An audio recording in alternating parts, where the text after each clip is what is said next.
going live on the other platforms, Facebook and LinkedIn and YouTube. And we'll also go live on Instagram. Fantastic. And we are live. So, good evening. Happy Wednesday, everyone.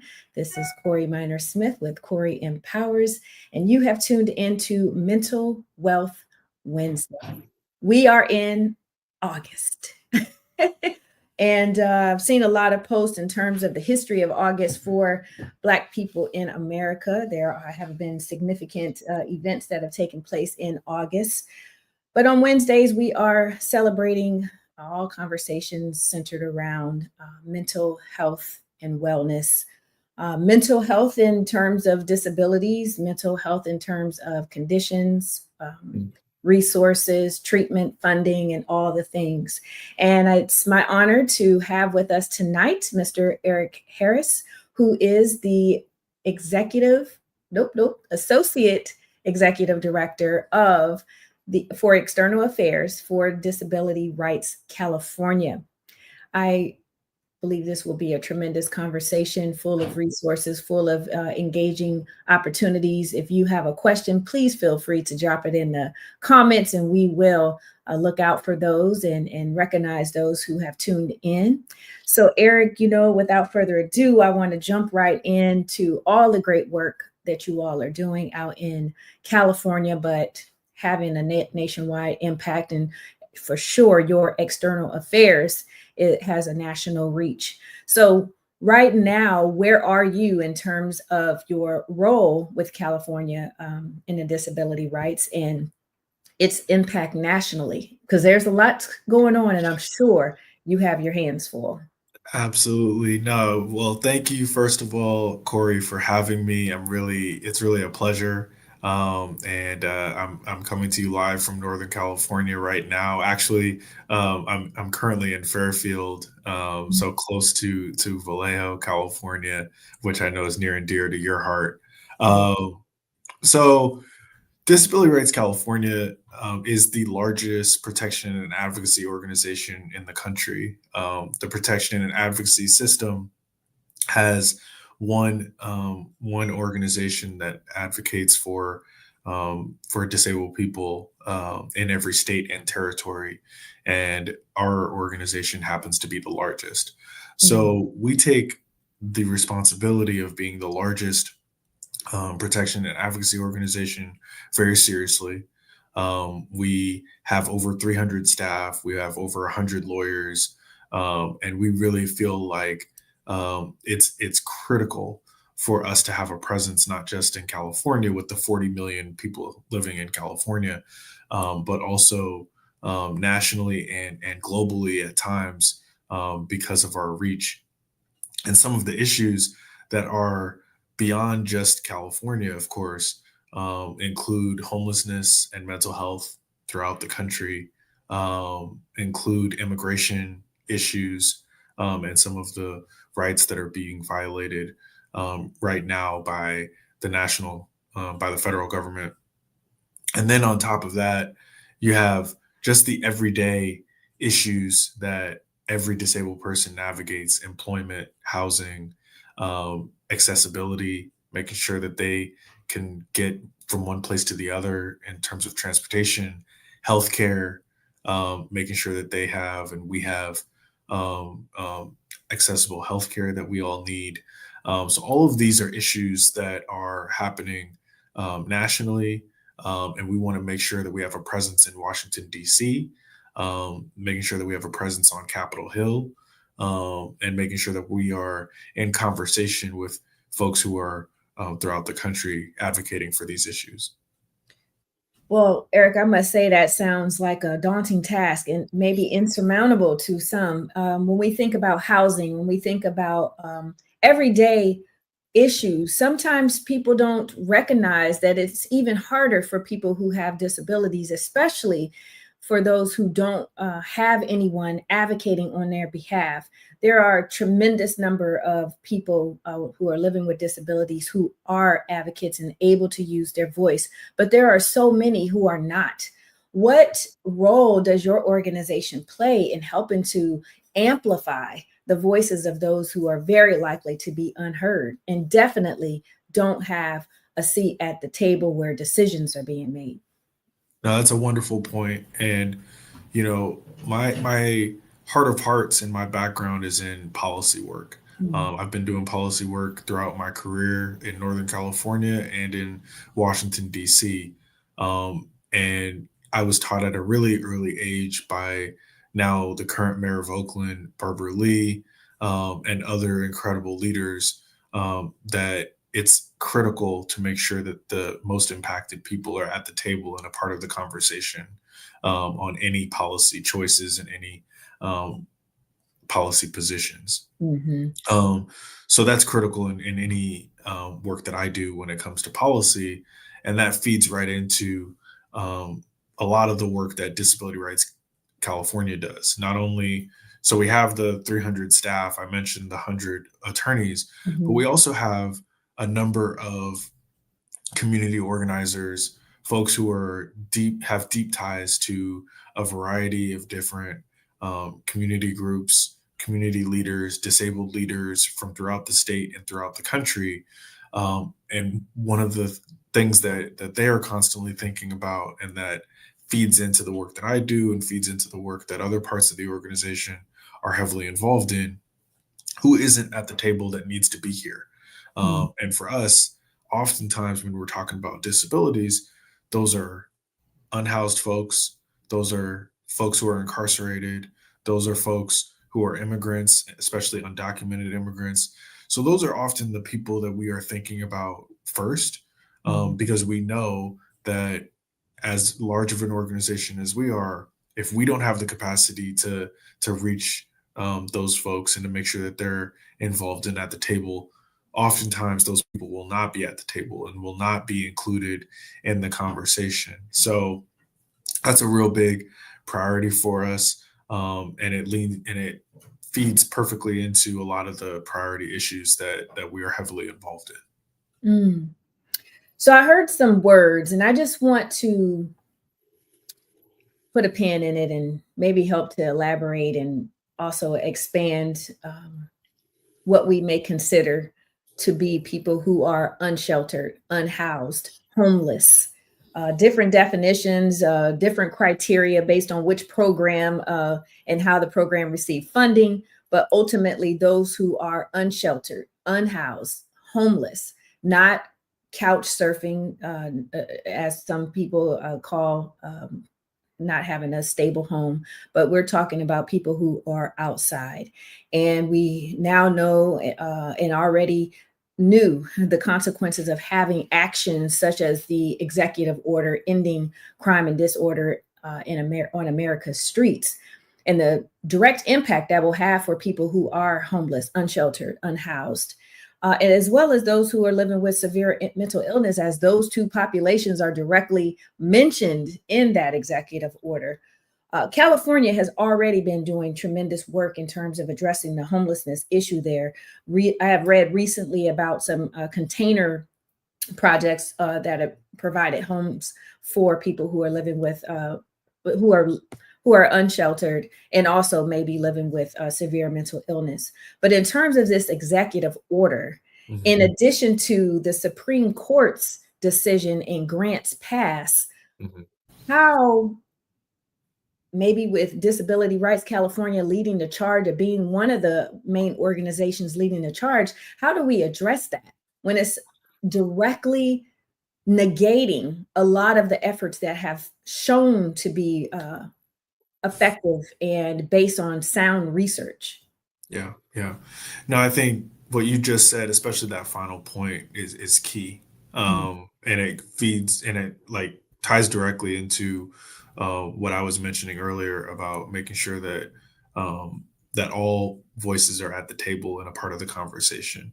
We don't think any of these decisions should be made solely on um, solely by folks who've never been unhoused before or who have mm, never been touched by mental health disabilities. Um, because ultimately those are the folks who are going to be um, the most impacted by any of these policies. So when we saw grants pass the decision by the Supreme Court, we immediately got worried, and of course, we're involved in a number of parts of the fight against it, and then that followed up by the executive order by President Trump. Um, and to us, unfortunately, out here in California, it's not new. It's not like we haven't been in some of these fights for a long time. Disability Rights California is very proud that we have been involved in pushing back and trying to push back and uplift the experiences of those with direct lived experience. Unfortunately, it's been in our own state legislature and with the policies put forward by them, the mayors of big cities in California, and the governor of California. Um, and that's the reality of the last 4 or 5 years for us. I think the time that I've spent the most in terms of my work in recent years, it's been pushing back and collaborating with others on fighting against forced mental health treatment here in California. So it's been an unfortunate experience in terms of knowing that that's how policymakers, elected officials feel, and they don't just put forward the policies, but you can hear it in their rhetoric about how they refer to folks who are unhoused, how they refer to people Mhm. with mental health disabilities.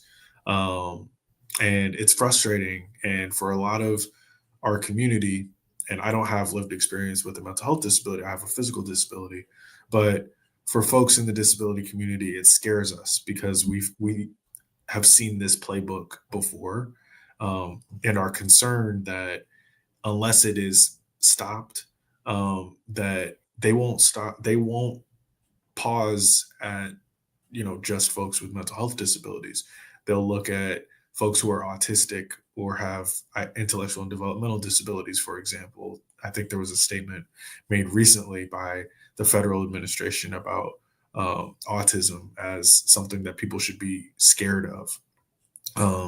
You have, of course, folks with other types of sensory disabilities, for example, or folks who have a combination of disabilities. Most of us, especially people who've lived through a certain amount of trauma in their lives, have a number of different lived experiences, including a variety of disabilities. So I think all of these things coming together at one time at all levels of government really concern us and make us worried.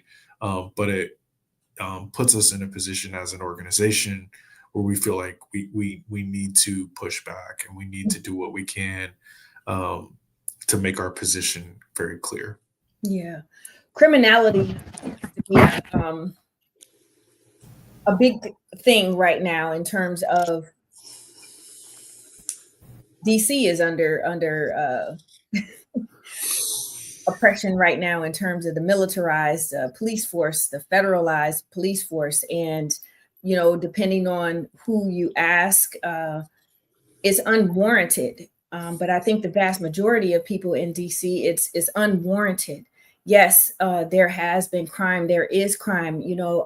I have violent crime that has happened in my family, and a lot of people have experienced violent crime, but it questions or it begs the question of whether the military is necessary to address violent crime, especially when our federal government has chosen to uh, decrease and take away most of the funding that would help with those types of issues in terms of providing the resources for the summertime and youth having jobs and having the opportunity to work, having the opportunity to make a living wage to be able to pay your mortgage. A lot of those things attribute to crime. And so the question is like, why not fund the things that are necessary, the things that are found to have been effective in helping to decrease crime? Mm, rather than to bring in more National Guard members away from their families, away from their communities, and the work that they are supposed to do. I bring that up just in terms of you mentioning the criminal nature of the rhetoric. Um, that executive order being a main piece to this amplified, criminalized, lived issues that people have. mm, Homelessness mm, should not be criminalized. Grants passed essentially allowed that in allowing local jurisdictions to enforce their ordinances in moving people out of their communities. This executive order seems to allow that even further and directly using language that is of a criminal nature. It reminds me of NAMI's national campaign of help, not handcuffs. Now I'm starting to see homes or housing, not handcuffs. And that is something that using our voices as advocates is essential to be able to say what has worked and what can continue to work if we use the funds, the millions of dollars that are spent per day, for example, in DC, with all of the different layers of law enforcement, and mm. redirecting those funds to things that actually work. In your role as a policy enforcer and maker, how can you lead the charge in helping to amplify the needs of those who would benefit from the resources? Let's say that Medicaid expansion could provide, or any other federal funds that have been significantly decreased or cut. Well, there's two things. I really appreciate that question, and I feel like first, it's shows like this, it's conversations, and it's having difficult conversations in spaces where folks aren't uh, having these conversations. To be honest, um, I am a proud uh, member of a Black fraternity. I have worked for the California State NAACP. I have been in as many different um, Black spaces as one can be. I go annually. I'm not going this year, unfortunately, but I go annually to the Congressional Black Caucus Foundation conference, um, and I can't count on. I mean, it's maybe on one hand the amount of times that we've had really honest conversations about um, disability in Black spaces, and that's unacceptable. Black people are overrepresented in a number of disabled spaces, Mhm. of course, including um, being unhoused, including being overcriminalized, including being incarcerated. Like, and we need to be honest and frank about those conversations and those parts of our culture and our community. And we can't be a community that only discusses certain aspects of Black life and Black Mm. experience and ignores other parts of the Black experience. So that's, I think, one really, really huge um, part of this. Um, I think the other is we need to be, we collectively, policy folks, um, advocates, elected officials, um, really need to be honest about what works and what does not work. And I think that uh, it can't have the kind of asterisk of, well, if we make this change and this change, I can get reelected and then I can bring you what you want. Like, I feel like we um we need champions. We need champions who really understand and are willing to sit down with folks who want to fix this, who want to provide opportunities for folks. And to your earlier point about job opportunities beyond just housing, Mm. you talked about healthcare. You put any one of us in a house without food, or without reliable healthcare, we're still going to have issues. And I feel like we need to be honest about that part of it too, that we need to be seen as fully human. We need to understand what makes us all go and what helps us be successful. And I think that we need to really prioritize all of these things when it comes to helping folks in the most meaningful ways. Um, the amount of money that we've spent as a country, as a state, and as local jurisdictions on this issue to have in some cases results that aren't adequate to many of us. Mhm. We should have real honest conversations about where that money should be shifted or where that money needs to ultimately go. And for many people, it is housing plus. It's housing, it's services, it's regular food, it's reliable transportation, it's safety. Like all of these things are part of what makes us all do the things that we do and make us all feel good about it. Um, Mhm. and the only way that you can really think about these things in these ways, in my opinion, is if you have real strong relationships with the communities that we're talking about and with the communities that are going to be impacted. And a lot of people um, don't take the time to do that.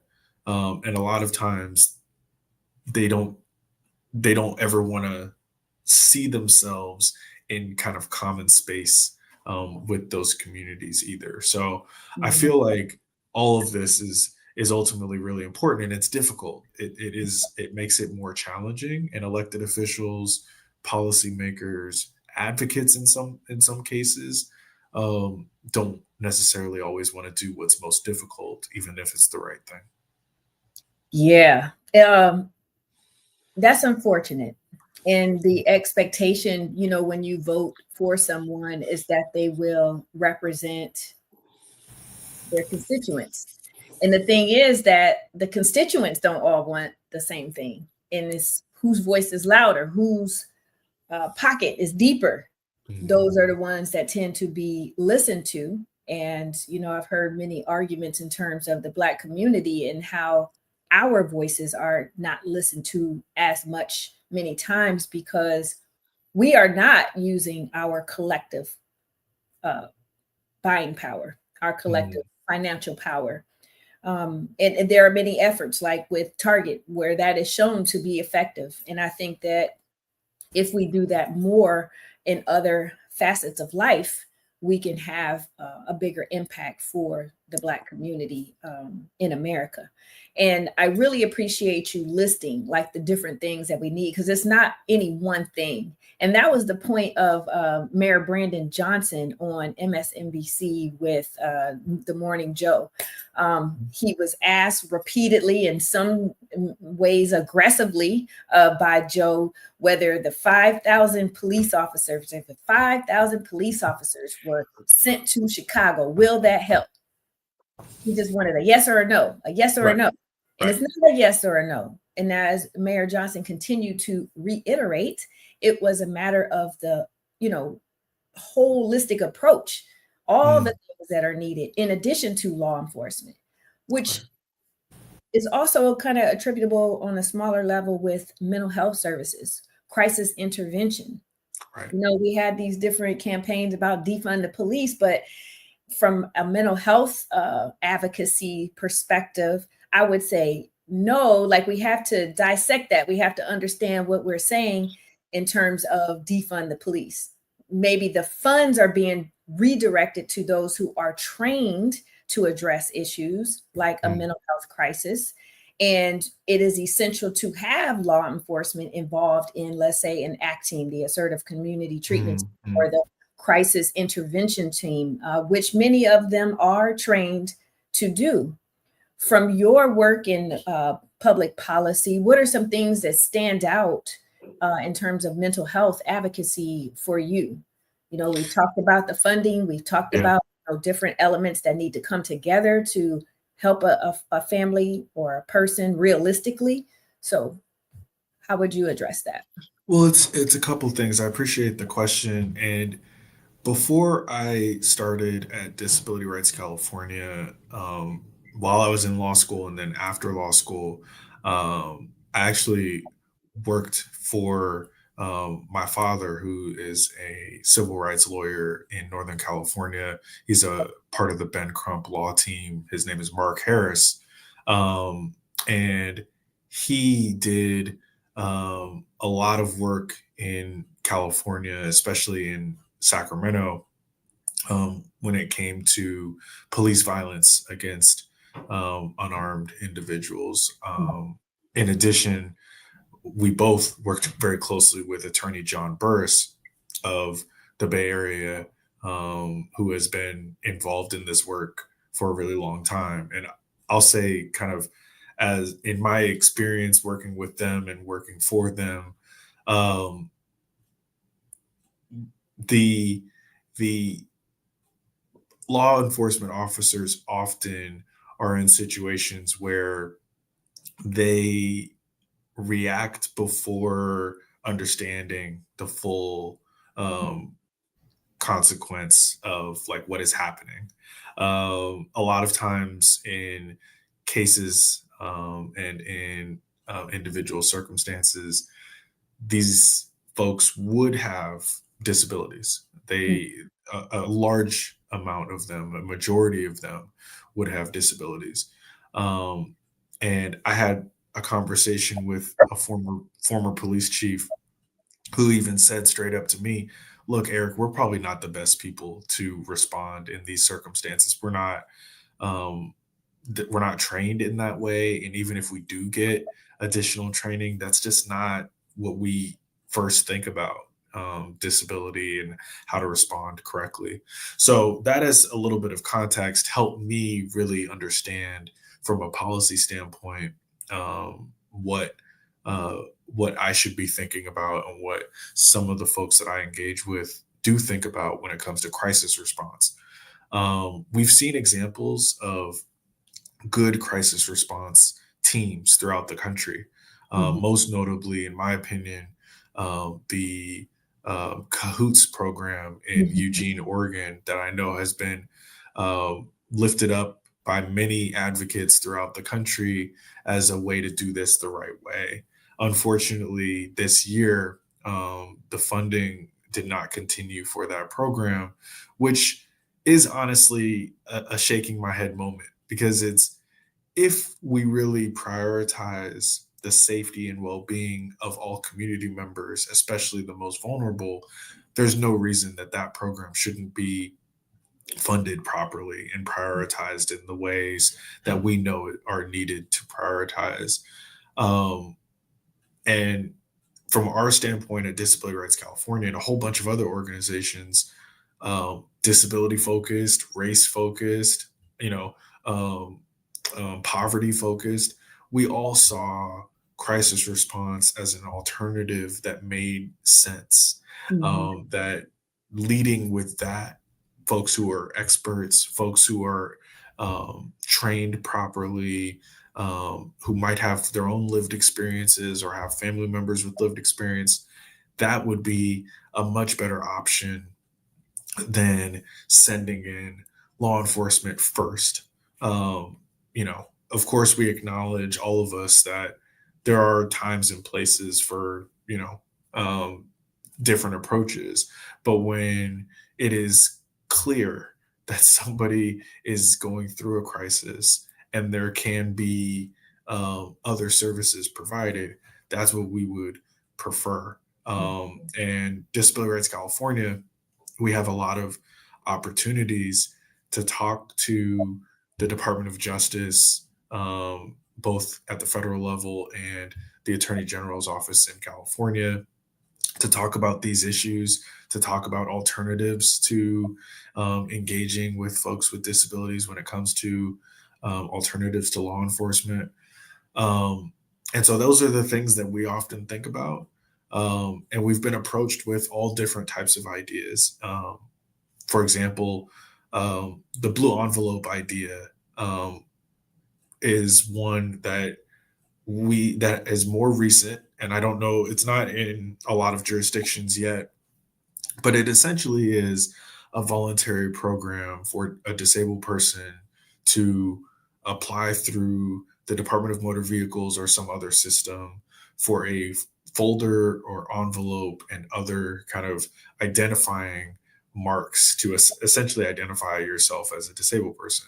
We Mm. have a lot of concerns about that. Mhm. Um, and I think the reasons why we have a lot of concerns about that is because we're often thinking about the Black person with a disability, the other person of color with a disability, the person who has a disability who really wants to remain kind of in a situation where they can blend in Right. and don't have to essentially out themselves. Um, and understanding, even if this is voluntary, it could put some unnecessary pressure on individuals to go through a process like that just so they can remain safe when it comes to interactions with law enforcement. So there are a lot of different um, programs and ideas that come in front of us that concern us when it comes to these issues. So what we've often advocated for has been crisis response experts, community-based services, folks who really understand these issues well and most often have some level of lived experience themselves.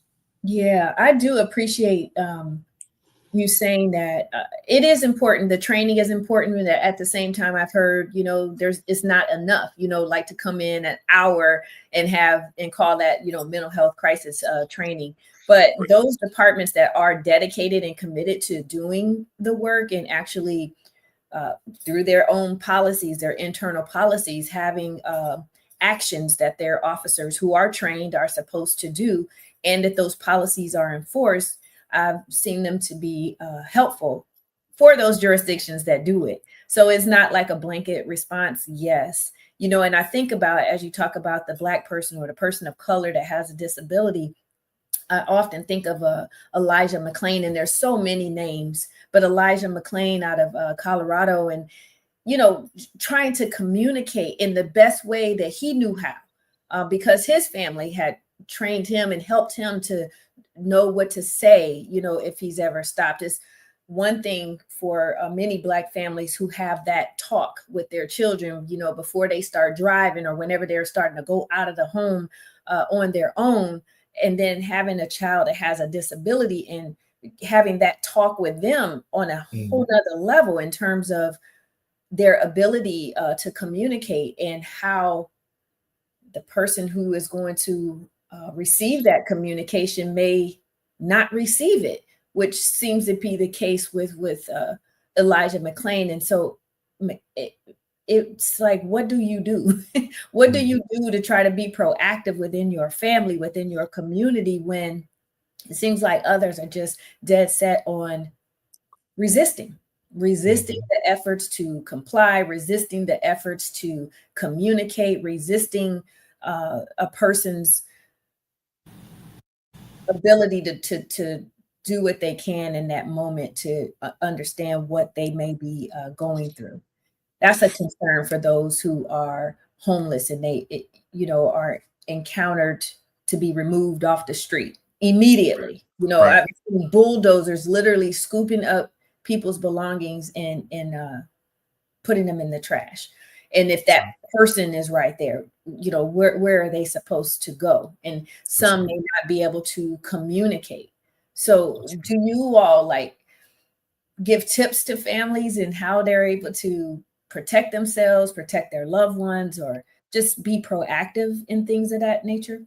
Yeah, so there's two different kind of communities that we try to engage with in a way that is often differential. We don't assume to be the leading experts on some of these things. The first is the peer mental health community. The peer mental health community can be very helpful in giving guidance to folks who live with mental illness and and really a sense of community. So first, we often collaborate with them and get ideas from them. And similarly with the unhoused community, and folks who've been unhoused or who are experiencing current housing insecurity, where they might be housed for a brief period and then they're not.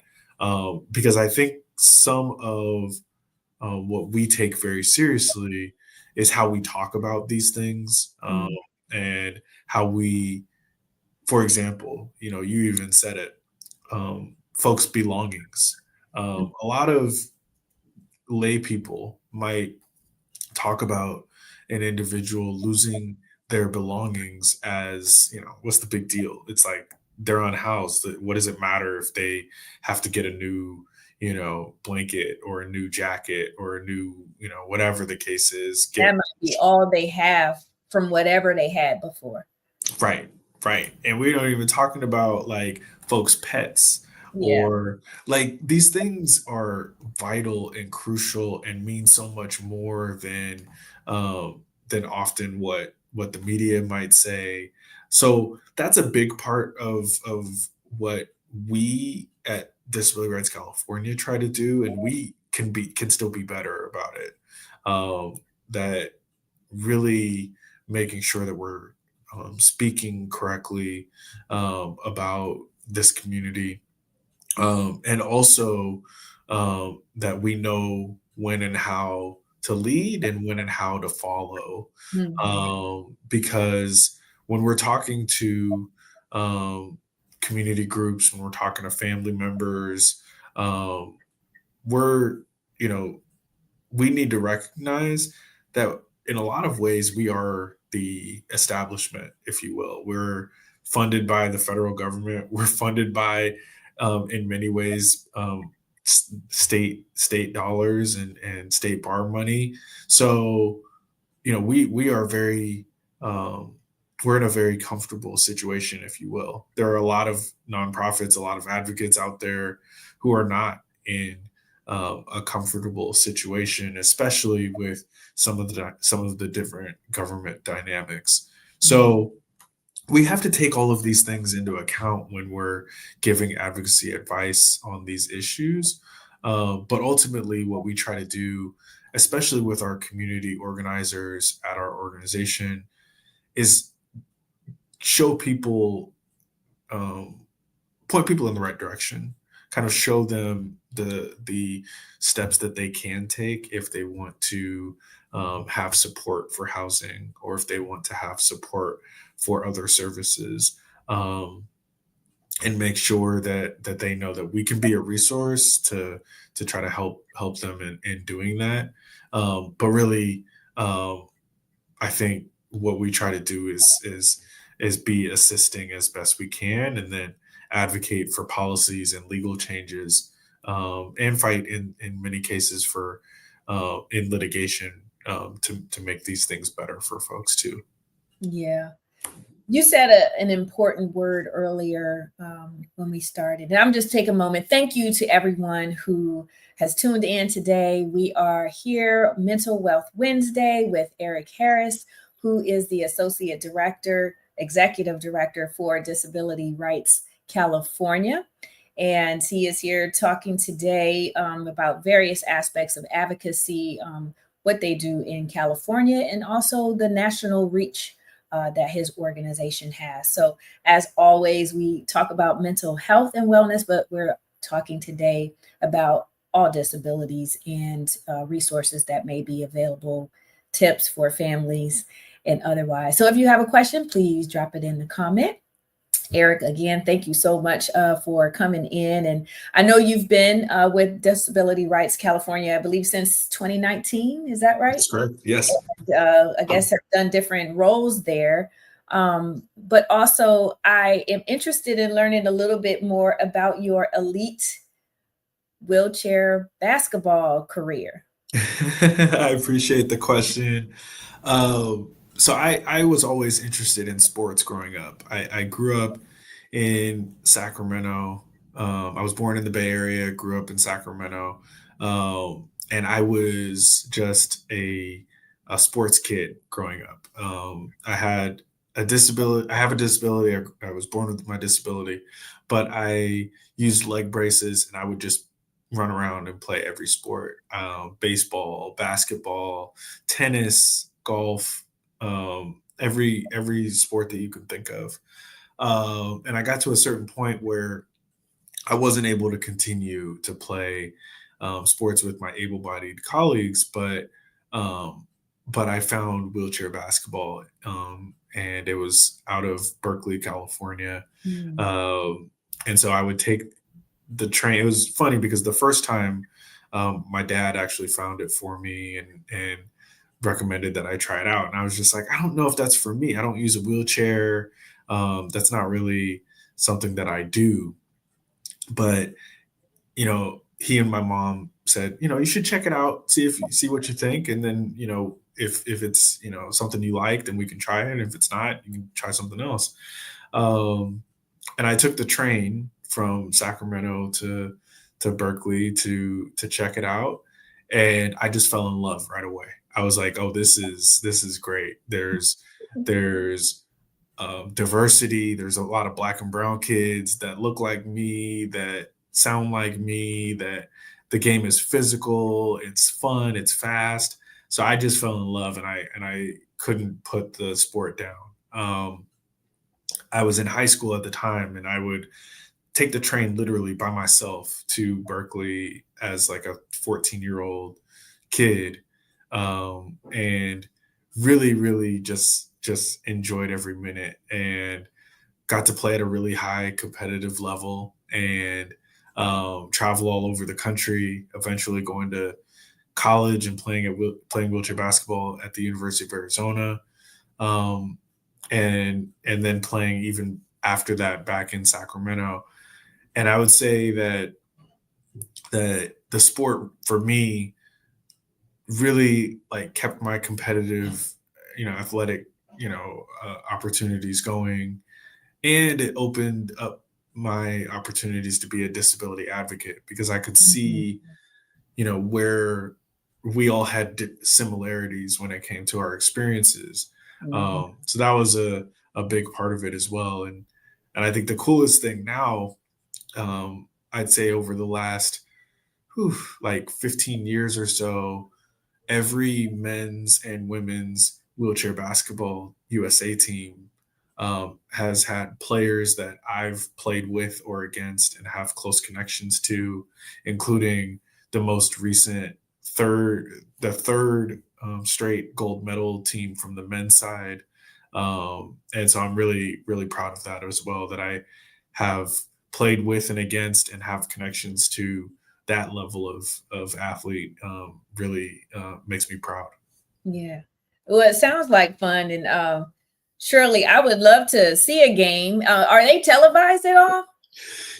So the Paralympic Games are televised. Mhm. So, and of course, that's only once every 4 years. Right. So, LA 2028, we're all super excited. Other games are streamed online, like those sorts of things. But it's definitely available way more than when I was younger. Yeah. Where when I was a kid, I would be like, "Where can I watch wheelchair basketball?" And people would be like, not really anywhere. So at least now you have the Paralympic Games that are internationally televised. You have professional teams in Europe that are streamed. You have certain tournaments in the US that are streamed. So it's getting more and more popular, but I'll definitely share at some point whenever there's games that you can check out.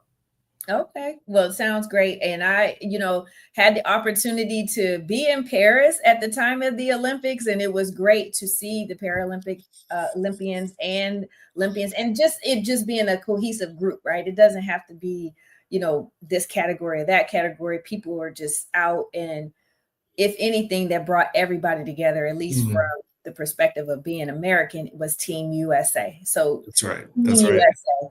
That's I right. guess at any time, there is patriotism under one umbrella, it would be for sports. And we did an amazing job in like every sport, Team USA. So it was great to be there. It was great to see those athletes show their skills, and That's they did right. a great job. That's So right. And even last year, I was actually a participant at the White House for a Team USA yeah, kind of celebration, and you had the Team USA Olympians and Paralympians all being honored by President Biden, and it was a great experience because, like you said, it was everybody kind of in the same space, and us all celebrating athletic greatness, and so yeah. that was just wonderful. And even in the rain, I was there too. That it was really great to be there as well. But even in the rain, that didn't stop people. It was a great celebration and just a tremendous way to celebrate our American athletes and the great work that they did over in France. So thank you for sharing that, Eric. At this time, I want to like move towards our closeout, but just to tie in, I feel sometimes, well, like mental health, and let's Mhm. talk about severe mental illness or any mental health condition that rises to the level of being a disability as defined by the Mhm. American Disability Act. A lot of people, of course, may not look at things that way in terms of when it's a disability and what that means. You know, it triggers certain laws, certain rights when your condition, your physical or mental condition, is a disability. It's one thing to have a physical ailment or mental health condition that can be addressed and you still fully functioning. It's not impairing your daily activities. But once Mhm. it rises to the level of a disability, what are people able to do? How Mhm. can their mental health uh, needs be addressed? Does Disability Rights California address or help in educating people in terms of when something is, you know, a condition versus once it becomes a disability and what Sure. people should be able to do? Yes, absolutely. There are a couple of different things. You mentioned the Americans with Disabilities Act, and there are certain rights that we all have under the Americans with Disabilities Act. Um, some of the things that I can think of initially, um, additional supports that you might need in school, Mhm. additional supports that you might need at your job. And I know it's difficult to let your employer or let your school know that you might need some extra time on an exam or that you might need some additional support at work. But it's critical that and people know that you have that as an available resource. Um, there are certain pieces that your healthcare provider can provide for you if you have a disability, a mental health disability. And Disability Rights California certainly provides information about all of those services and supports that folks might need. One of the other kind of interesting things that our organization has is a special unit for peers. It's called the Peer Self Advocacy Unit, and it essentially helps folks with mental health disabilities learn how to Yeah. be their own advocate in all of these different spaces, let them know what their rights are, what the law requires. And I feel like that's a very unique and helpful tool. Mhm. Um, and we have found that when folks know their rights and are able to find community, the services and supports that they push for and that they advocate for themselves, um, it's a huge benefit. Yeah. Um, so those are just some of the things that come to mind, and you know, in current times, I know that it's challenging when you hear um, different prominent elected officials or others saying things about mental health and about quote unquote significant mental illness or severe mental illness. Um, and I think it's important that folks know that there is a community out here that Mm, cares. yeah. Um, and I feel like there are still opportunities for people living with mental health disabilities to be in a safe space, be in a safe space in their physical community, be in a safe space online, that there are opportunities for folks living with mental health disabilities um, to be supported properly. And so that's something that is a high priority for our organization. Um, and we have lawyers and other advocates and other folks who really prioritize making sure that the folks with mental health disabilities have as many resources as they can. Yeah, that's great. And community is so important. Having some sense of belonging. That word has been used during this conversation earlier. But in terms of intersection, the Mm, intersection of mental health and race, some people are like, why do you have to, bring up race? Why does race matter? Why does it have to be black? Why does it have to be mm, POC? Can't we mm, just all be?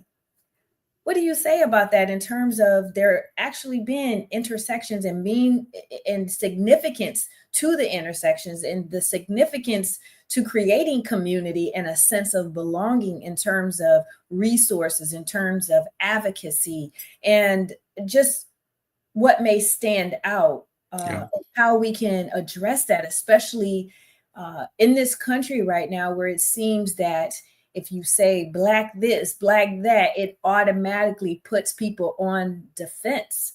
yeah, And they're yeah. not seeing the value or understanding the historical connection and the need for spaces to include, focus on, and provide to Mm. people. It's interesting. I was thinking about this earlier, but and I'll just kind of go through like a scenario or an example, as oftentimes can be the case. Um, Black families or Black children, especially living in certain communities, living in the inner city, um, maybe they don't have, maybe their parents don't have access to healthcare in the same ways that other families might. So Disinvested communities just exactly, don't even exactly, have the resources, as we talked about earlier. Yes. exactly. So you're talking about young people in a lot of cases that will never get diagnosed with a mental health disability, even if they lived through traumatic experiences and others that we know directly have an impact on somebody's mental health. Hmm. Um, and so that young person might grow up and never think that their trauma had an impact on their mental health, and they'll go through school never asking for accommodations. They'll try to graduate never asking for accommodations. They might try to go to college never asking for accommodations, employment never asking for accommodations. And that's just one potential path and one kind of line of trauma that can lead to that. um, so you can't talk about any of these issues without talking about intersectionality and race. We talked earlier about unhoused and incarcerated, both of which have disproportionate numbers of folks who are Black and Brown. There's no denying that. That is those are statistics that are clear. Um, and I think that what we need to recognize is that there is a different experience that somebody will have if they have a mental health disability and are Black, or if they have a mental health disability and are an immigrant, or if they have a mental health disability and are some other intersecting identity.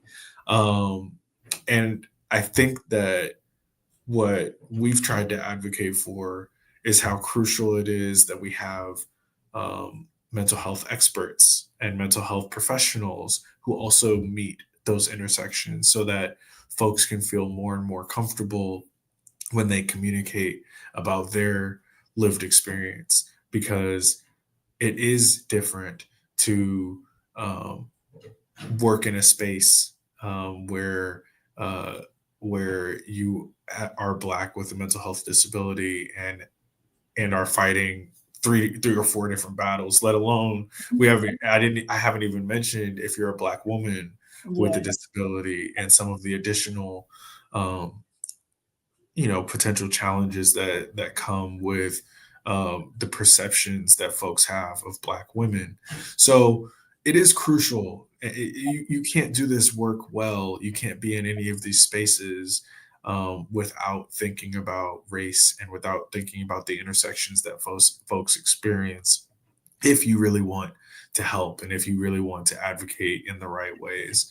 So that's something that our organization, we have to do. We Mhm. can't be the largest disability rights organization in the country, or at least one of them. We can't be in California and not think of intersections of race and disability. And you mentioned, and I know we didn't talk a lot about it, but you mentioned what is currently happening in DC and what has been mentioned about some of these other cities with Mhm. Black mayors, Oakland, Chicago, um, Baltimore. And so it's important that we understand kind of the different dynamics at play, and that Black disabled folks are often the most forgotten about when it comes Mhm. to advocacy. So it's crucial that we think about the experience that Black disabled people and other people of color are experiencing. Yes, all critically important. And I truly appreciate you joining tonight for our Mental Wealth Wednesday. Again, we have Eric Harris, who is the Associate Executive Director of Disability Rights California. California making tremendous strides and tremendous impact in that state, but also nationally. Eric, thank you so much for joining me this evening. It's been a great conversation, learned a lot, and I look forward to continuing to partner with you and your organization for upcoming things and staying in touch. So thank you. Absolutely. Thank you.